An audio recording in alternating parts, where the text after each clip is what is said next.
Archons, Dominions, and Thoughts That Run Wild by Julian Websdale. There is a simple premise in esoteric literature: thoughts have power.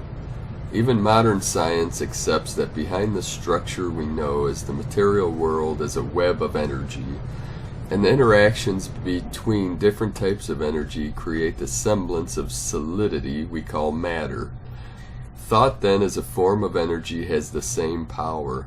This is why in so many traditions there are admonitions about controlling the thought process. While thinking and doing are still different things, thinking does have its effects.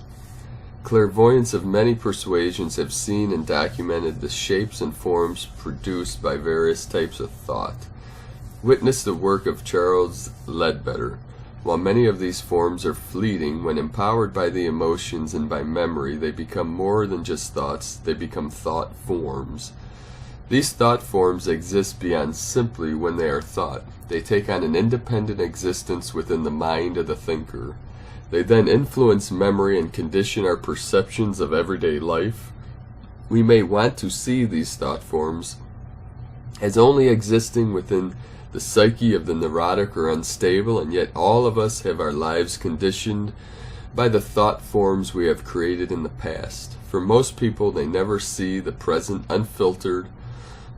All experience is sieved through thought forms created from childhood and even beyond through past lives. Meme, pronounced meme, a contagious idea that replicates like a virus, passed on from mind to mind. Memes function the same way genes and viruses do, propagating through communication networks and face-to-face contact between people. David S. Benham. Thoughts, however, go much further. As documented in much modern research on memes, thought forms can become like viruses of the mind. They can spread throughout groups, families, nations, and indeed the world, and are passed through the deeper levels of the unconscious we all experience. Rumors, tales, and urban myths are all memes of thought forms. While they may be primarily passed by the printed word, internet media, etc., there is a time when they reach a certain saturation point and then become part of the collective unconscious. This is exceptionally dangerous, as negative and violent forms can control groups and crowds, creating mob violence and aggression. These group minds are really thought forms out of control and are known as, in the Gnostic tradition, as Archons. There are multitudes of Archons dwelling both within our minds and within the collective unconscious. Not only can Archons exist in the unconscious collective mind, they can create a breach into the astral worlds through which fallen spiritual entities can then move into the earthly spheres and control the thought forms created. The Archons are the products of mankind, enlivened by fallen spirits and fed by our own emotions. They can control and influence individuals, collectives, even nations and governments. In Gnostic literature, these Archons can so increase in power that they become dominions, forces which control whole groups of people, even races and countries. People of many religions think that they are worshipping the I Am. However, they are actually feeding a false god, an Archon they have created from their own ignorance. This happens all too often, and is why the esoteric tradition is imperative. Without the guidance of esotericism, many will be caught within the web of exoteric outer religion. Fundamentalism, cults, literalism, extremism are all products of incorrect readings of the spiritual traditions. When these groups develop, their thought forms take on a life of their own, and not being connected to the real energies of the great chain of being, they soon sour and become a nexus for the manifestation of fallen entities from the astral worlds. These fallen spirits work out of step with the universe and invigorate these forms so they can become independent, discrete fields of energy within the astral world. Archons. They grow from Archons to dominions and rule from their astral kingdoms. Their poor and unfortunate worshippers think they are following the true God, but are actually feeding monsters created from man's suffering and ignorance. Many of these forms feed on suffering, while others feed on pleasure, and they amplify the emotions of their members to gain more and more sustenance. In some sense, they are truly spiritual vampires, and without esotericism, all religions and traditions succumb. They took the name of those that are good and gave it to those that are not good, so that through the names they might deceive him, mankind, and bind those to those that are not good. Gospel of Philip. The imagery of Archons is very strong in Gnostic literature, and because it has become mixed with tales of cosmological dualism, many have come to believe that the Archons are the result of a cosmic error or fall. The reality is that there was no cosmic error, just a misinterpretation caused by ignorance. Yet at the same time, this ignorance has created a doorway through which fallen forms can enter, and it is these Archons, or whatever we call them, which keep us from appreciating our own misperceptions.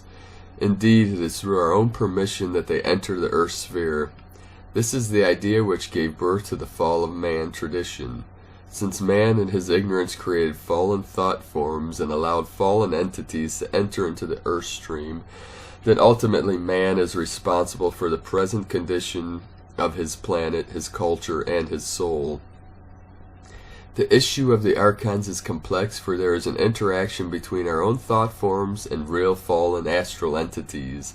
The thought forms allow these entities to interface with our own unconscious.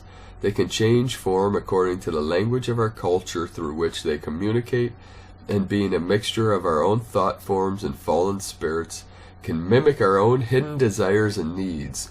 While in medieval periods we may have had demons, incubus, and succubus, in the present we have aliens, UFO abductions, and medical experiments by creatures we cannot see.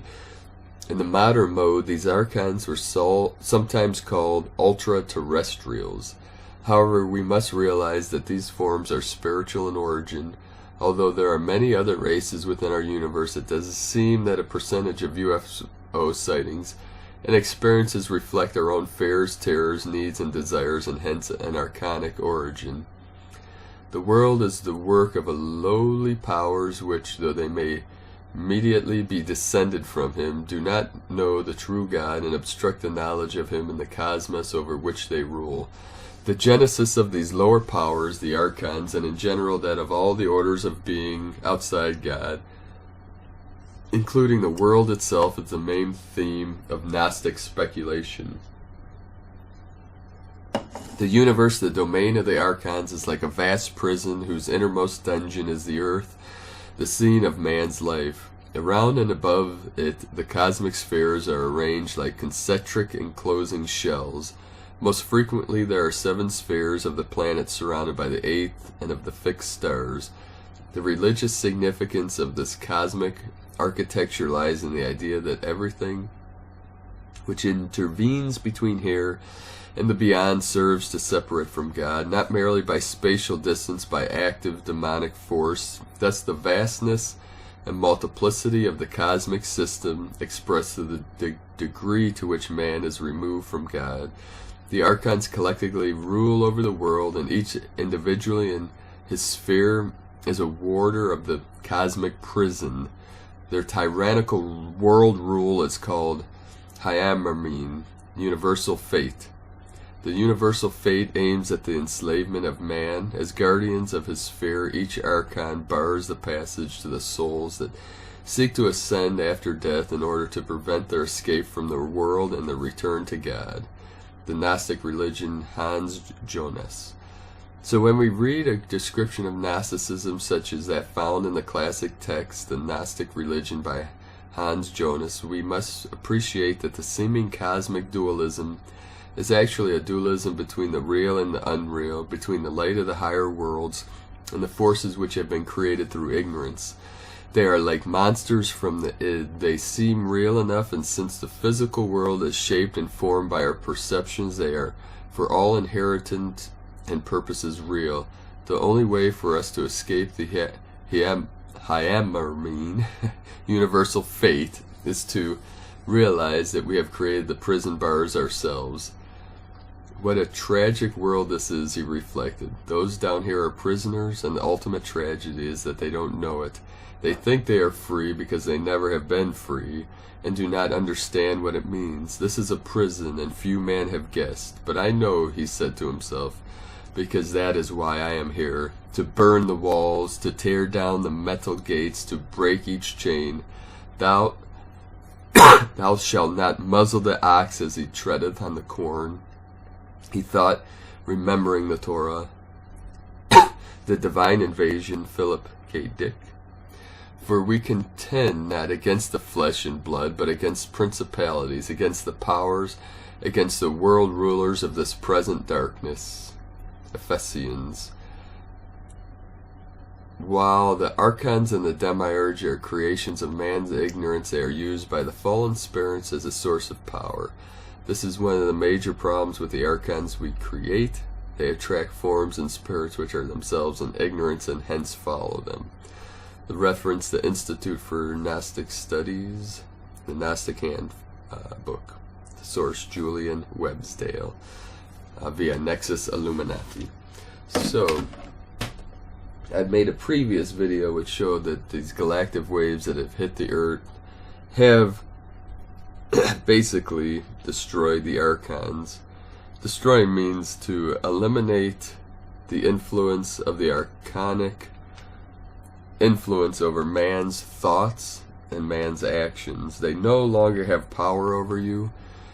2017 is a year of release. It is the time that we will heal, start our healing, and we will overcome the obstacles that have caused conflict and duality in this beautiful planet Earth. So be in peace, my friend. Have the faith in the one Creator that all will be well. So leave a comment below. Subscribe to this channel.